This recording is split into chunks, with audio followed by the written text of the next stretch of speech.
Dear friends, welcome to the episode number 3 in Complete Works of Mahatma Gandhi. Let's continue London Diary. My Sea Voyage to London. September 4, 88. The Sea Voyage. It was about 5 p.m. when the ship weighed anchor. I was very anxious about the voyage, but fortunately it agreed with me. Throughout the voyage I was not at all seasick and I had no vomiting. It was for the first time in my life that I sailed in a steamship. I enjoyed the voyage very much. At about 6 o'clock the dinner bell was rung. The steward asked me to go to the table, but I did not go and ate what I had brought with me. I was very much surprised at the liberty which Mr. Mazmudar took with me on the first night. He spoke to me in such a manner as if we were very old acquaintances. He had no black coat, so I gave him mine for dinner. He went to the table. From that night I liked him very much. He entrusted his keys to me, and I began to look upon him as my elder brother from that very night. There was one Maratha doctor with us as far as Aden. He on the whole looked like a good man. Thus for 2 days I lived upon the sweetmeat and fruits which I had on board with me. Then Mr. Mazmudar made an agreement with some boys on board to cook us food. I would never have been able to make such an agreement. There was one Abdul Majid who was a first-class passenger while we were saloon passengers. We enjoyed our dinner cooked by the boy. Now, something about the steamship. I liked the arrangements of the steamer very much. When we sit in the cabins or saloon, we forget that the cabins and the saloons are a part of the ship. We sometimes do not feel the motion at all. The dexterity of the workmen and the sailors was indeed admirable. There were musical instruments in the steamer. I every now and then played upon the piano. There were cards, chessboard and draughts on the board. The European passengers always played some games at night. The decks are a great relief to the passengers. You are generally tired of sitting in the cabins. On the decks you get fresh air. You can mix with and talk with the fellow passengers if you are bold and have got that stuff. The scene of the sea when the sky is clear is lovely. On one moonlight night I was watching the sea. I could see the moon reflected in the water. On account of the waves, the moon appeared as if she were moving here and there. One dark night when the sky was clear, the stars were reflected in the water. The scene around us was very beautiful at that time. I could not at first imagine what that was. They appeared like so many diamonds. But I knew that a diamond could not float. Then I thought that they must be some insects which can only be seen at night. Amidst these reflections, I looked at the sky and at once found that it was nothing but stars reflected in waters. I laughed at my folly. This reflection of the stars gives us the idea of fireworks. Fancy yourself to be standing on the story of a bungalow watching the fireworks performed before you. I very often enjoyed this scene. For some days I did not speak a word to the fellow passengers. I always got up at 8 a.m. in the morning, washed my teeth, then went to the WC and took my bath. The arrangement of the English water closet astonished a native passenger. We do not get their water and are obliged to use pieces of paper. After enjoying the sea voyage for about 5 days, we reached Aden. During these days, not a single piece of land or a mountain was seen by us. All of us were tired of the monotony of the voyage and were eager to see land. At last, on the morning of the 6th day, we saw land. All looked gay and cheerful. At about 11 a.m., we anchored at Aden. Some boys came with small boats. They were great swimmers. Some Europeans threw some money in the water. They went deep into the water and found out the money. I wish I could do so. This was a pretty sight. We, after enjoying this sight for about half an hour, went to see Aden. I must say here that we simply saw the boys finding out the pieces. Ourselves did not throw a single pie. From this day, we began to experience the idea of expenses of England. We were 3 persons and had to pay 2 rupees for boat hire. The coast was hardly at a mile's distance. We reached the coast in 15 minutes. Then we hired a carriage. We intended to go to see the waterworks, which are the only object of interest in Aden, but unfortunately, the time being up, we could not go there. We saw the camp of Aden. It was good. The buildings were good. They were generally shops. The construction of the buildings was most probably like that of the bungalows in Rajkot, and especially the new bungalow of the political agent. I could not see any well or any place of fresh water there. I am afraid that perhaps the tanks are the only place for fresh water. The heat of the sun was excessive. I was quite wet with perspiration. This was because we were not far from the Red Sea. What astonished me more was that I saw not a single tree or a green plant. Men rode on mules or asses. We could hire mules if we liked. The camp is situated on the hill. I heard from the boatmen when we returned that the boys of whom I wrote above are sometimes injured. The legs of some and arms of others are cut off by sea animals. But still the boys, being very poor, sat each in their small boats in which we dare not sit. Each of us had to pay 1 rupee for the carriage fare. The anchor was weighed at 12 a.m. and we left Aden, but from this day we always saw some land. In the evening we entered the Red Sea. We began to feel the heat. But I don't think it was so scorching as is described by some in Bombay. Indeed, it was unbearable in the cabins. You cannot expose yourself to the Sunday. You will not like to stay even for a few minutes in your cabin. But if you are on the deck, you are sure to receive pleasant gales of fresh air. At least I did so. Almost all the passengers slept on the deck, and so did I. The heat of the new morning sun too you cannot bear. You are always safe when you are on the deck. This heat we generally get for 3 days. Then we entered the Suez. On the 4th night, we could see the lamps in the Suez. From a great distance, the Red Sea was sometimes broad and sometimes quite narrow, so narrow that we can see the land on both the sides. Before entering the Suez Canal, we passed the Hell's Gate. Hell's Gate is a piece of water, very narrow, bound on both the sides by hills. It is so called because many ships are wrecked at that place. We saw the wreck of a ship in the Red Sea. We stayed at Suez about half an hour. Now it was said that we shall receive cold. Some said that you will require liquor after leaving Aden, but it was false. Now I had begun to talk a little with the fellow passengers.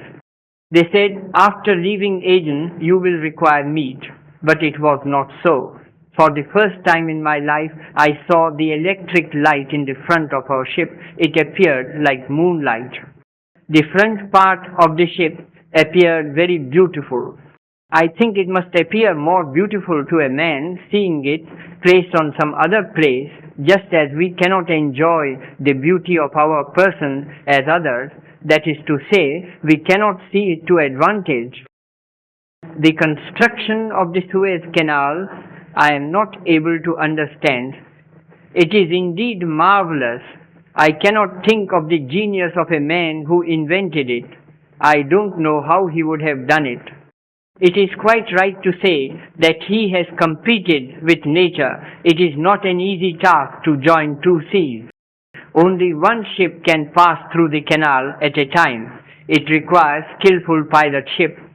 The ship sails at a very low motion. We cannot feel its motion. The water of the canal is quite dirty.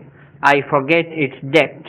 It is as broad as the Aji at Ramnath. You can see men passing by on both the sides. The part near the canal is barren. The canal belongs to the French. Another pilot comes from Ismailia to direct the ship. The French take a certain sum of money for every ship that passes through the canal. The income must be very large. Besides the electric lamp in the ship, there are seen lights at a distance of some 20 feet on both sides. These are the lights of different colors. The ship has to pass these rows of lights. It takes about 24 hours to pass through the canal. The beauty of the scene, it is beyond my power to describe. You cannot enjoy it unless you see it.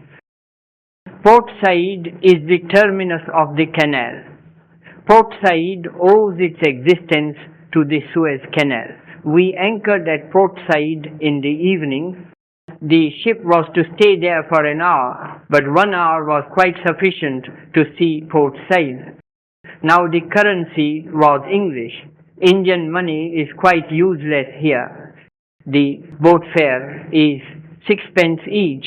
A penny is worth 1 anna. The construction of the Port Said buildings is French. Here we get an idea of the French life. There we saw some coffee restaurants. At the first I thought it was a theatre, but it was nothing but a coffee house. On one side we drink coffee or soda or tea or any drink, and on the other we hear music. Some women are playing fiddle bands. A bottle of lemonade in these cafes, as they are called, will cost you 12 pence, which we get for less than a penny in Bombay. Customers are said to hear music gratis, but really it is not so. As soon as the music is finished, a woman with a plate covered with a handkerchief in her hand comes before every customer. That means that you give her something and we are obliged to give something. We visited the cafe and gave 6 pence to the woman. Port Said is nothing but a seat of luxury.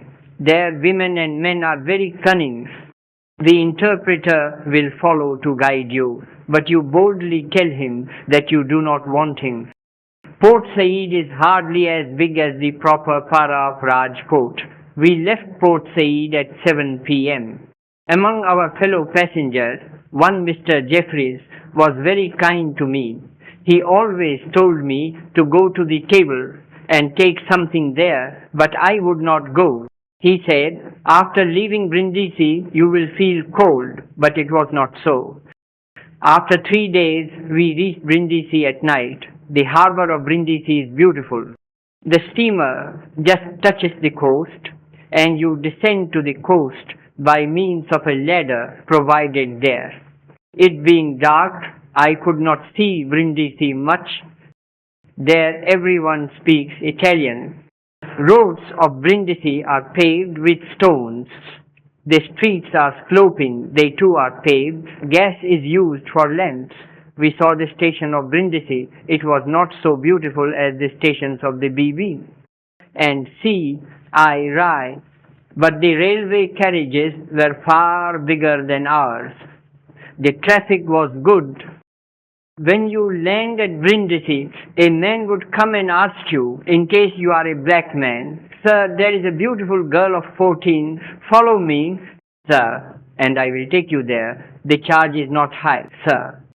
You are at once puzzled, but be calm and answer boldly that you don't want her, and tell the man to go away, and thereby you will be safe. If you are in any difficulty, at once refer to a policeman just near you, or at once enter a large building which you will surely see. But before you enter it, read the name on the building and make sure that it is open to all. This you will be able to make out at once. Tell the porter there that you are in a difficulty, and he will at once show you what you should do. If you are bold enough, ask the porter to take you to the chief officer, and you will refer the matter to him. By a large building, I mean that it must be belonging to Thomas Cook or Henry King or some such other agent. They will take care of you. Don't be miserly at that time. Pay the porter something. But this means is to be resorted to when you think yourself to be in any danger. But these buildings you will only see on the coast. If you are far away from the coast, you are to find out a policeman, and in case of failure, your conscience is the best dictator. We left Brindisi early in the morning. After about 3 days, we reached Malta. The ship anchored at about 2 p.m. She was to stay there for nearly 4 hours. Mr. Abdul Majid was to come with us, but somehow or other he was very late. I was quite impatient to go. Mr. Masmudar said, "Shall we go alone and not wait for Mr. Majid?" I said, "Just as you please. I have no objection." Then of course we went alone. On our return, Abdul Majid saw us and said he was very sorry that we went away. Then Mr. Masmudar said, "It was Gandhi who was impatient and told me not to wait for you." I was really very much offended by such behavior of Mr. Masmudar. I did not try to wash off the charge, but silently accepted it. But I know that the charge would have been washed off. Had I only hinted to Abdul Majid, had Mr. Masmudar really wanted to wait for you, he had better not act according to what I said. And I think this would have been quite sufficient to convince Mr. Abdul Majid of my having no hand in the doing, but at that time I did not mean to do anything of the kind. But from that day I began to entertain very low opinion about Mr. Masmudar, and from that day I had no real respect for him. Besides, there happened 2 or 3 things which made me like Masmudar the less day by day. Malta is an object of interest. There are many things to see, but the time at our disposal was not sufficient.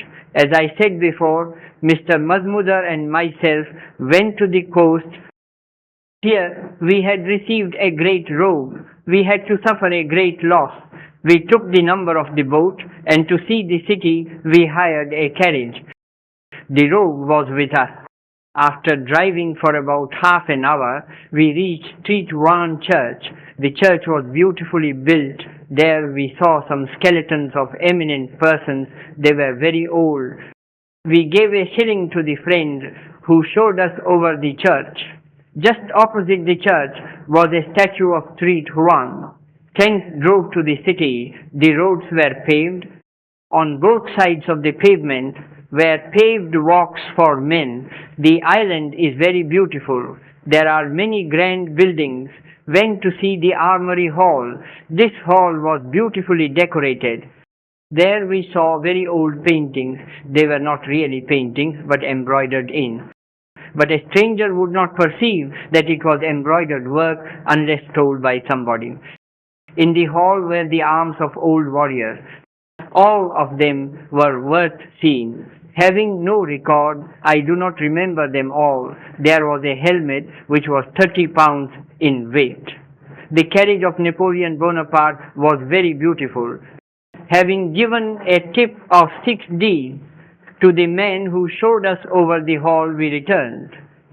We were obliged to take off our hats when we saw the church and the Armory Hall as a token of respect. Then we went to the shop of the road. He tried to force something upon us, but we wouldn't buy anything. At length Mr. Masmudar bought the Views of Malta for 2/6. Here the rogue gave us an interpreter and himself did not come with us. The interpreter was a very good man. He drove us to the orange gardens.